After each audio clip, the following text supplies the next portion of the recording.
Dans le prochain épisode d'Ici tout commence, Jasmine s'embarque dans des retrouvailles improbables. À défaut de garde-malade, Lionel devient coach. Au désespoir de Souleymane, Antoine a du mal à couper le cordon. Attention, les paragraphes qui suivent contiennent des spoilers sur l'épisode d'Ici tout commence diffusé lundi soir sur TF1. Si vous préférez ne rien savoir, passez votre chemin. Lundi 22 juillet dans Ici tout commence. Les Louvains kidnappent Jasmine et Carla à la coloc. Cléo est interrogée par la gendarme en présence de Jasmine et Rose. En effet, les Louvains ont réussi à s'enfuir et rôdent dans le coin. La gendarme les soupçonne de vouloir quitter le pays. Cléo avoue qu'elle n'a aucune idée de l'endroit où ils peuvent être ni de l'endroit où ils pourraient aller. Assurant que l'institut sera mis sous surveillance, la gendarme demande néanmoins à Jasmine, Cléo et Rose de la prévenir immédiatement en cas d'éléments suspects ou de tentative de contact de la part des Louvains. Une fois la gendarme partie, Cléo exprime son besoin de rester seule. Un peu plus tard, Jasmine se rend au Doubla où elle a donné rendez-vous à Cléo pour lui montrer comment se déroule un service. Mais cette dernière a 3/4 d'heure de retard. Inquiète, Jasmine interpelle Carla dans le parc pour savoir si elle a vu Cléo. Carla propose à Jasmine de la chercher ensemble en ville. Cléo s'est effectivement procuré un portable prépayé pour appeler les Louvains et leur indiquer où elle se trouve afin qu'ils viennent la récupérer. Au même moment, Jasmine et Carla la retrouvent dans la rue et lui proposent de l'accompagner faire du shopping. Cléo décline gentiment. Rebroussant chemin pour respecter son besoin de solitude, Jasmine et Carla croisent les Louvains, qui arrivent en voiture.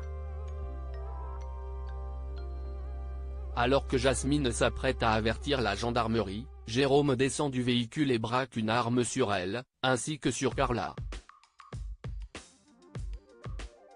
Sandrine récupère les portables des deux filles après leur avoir ordonné de les éteindre.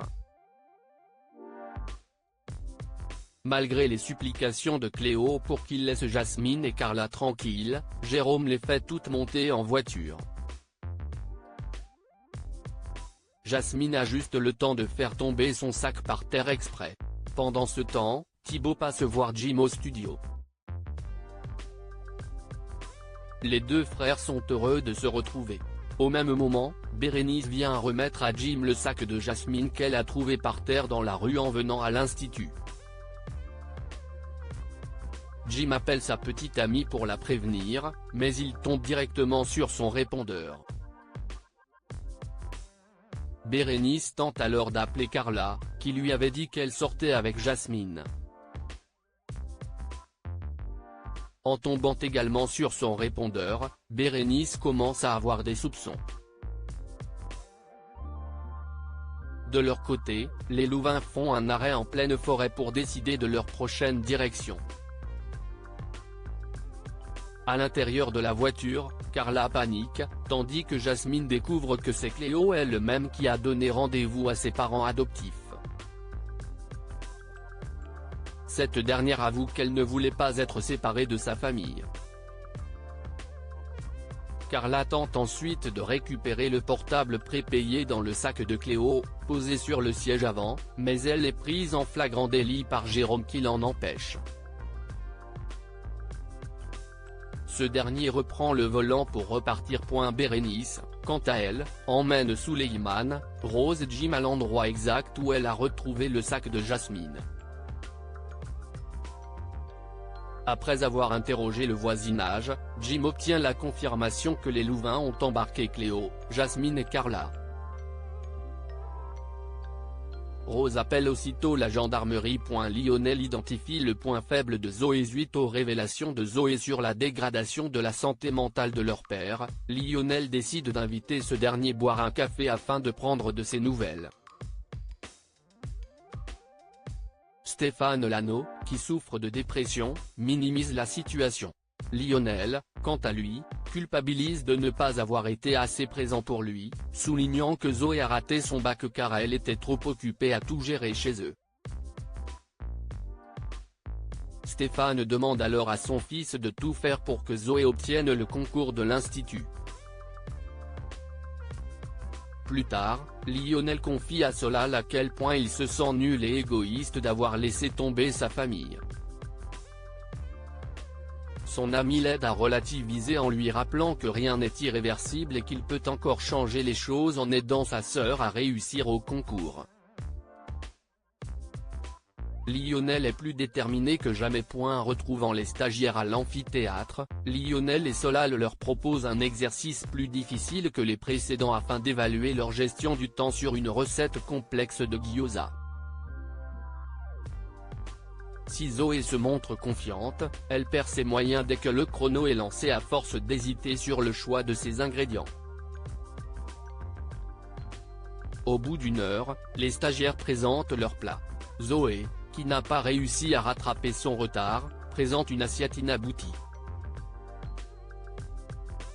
Ces gyozas ne sont pas cuits. Si Solal déclare que son non-respect de la consigne serait éliminatoire en conditions réelles, Lionel cherche à rassurer sa sœur en soulignant le positif. Une fois les stagiaires partis, il demande d'ailleurs à Solal de ne pas rabaisser Zoé. Le jeune homme est tout à fait d'accord avec lui. Lionel et Solal vont donc aider Zoé à prendre des décisions sans tergiverser. Antoine se montre très protecteur dans le parc, Souleymane se plaint de l'attitude surprotectrice de son père depuis qu'il est rentré de ses vacances à la villa de Paul Garnier. Pénélope, quant à elle, trouve que la prévention dont Antoine fait preuve à son égard est plutôt charmante, mais si elle exprime aussi son besoin de souffler un peu et d'avoir du temps pour elle.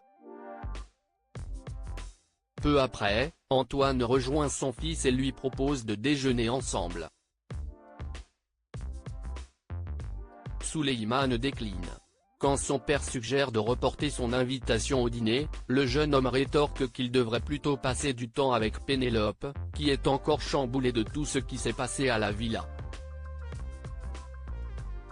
Ravie d'être de retour en cuisine au sein de la brigade du double A, Pénélope déchante vite lorsqu'Anaïs lui annonce qu'elle est dispensée de service toute la semaine afin qu'elle puisse prendre soin d'elle.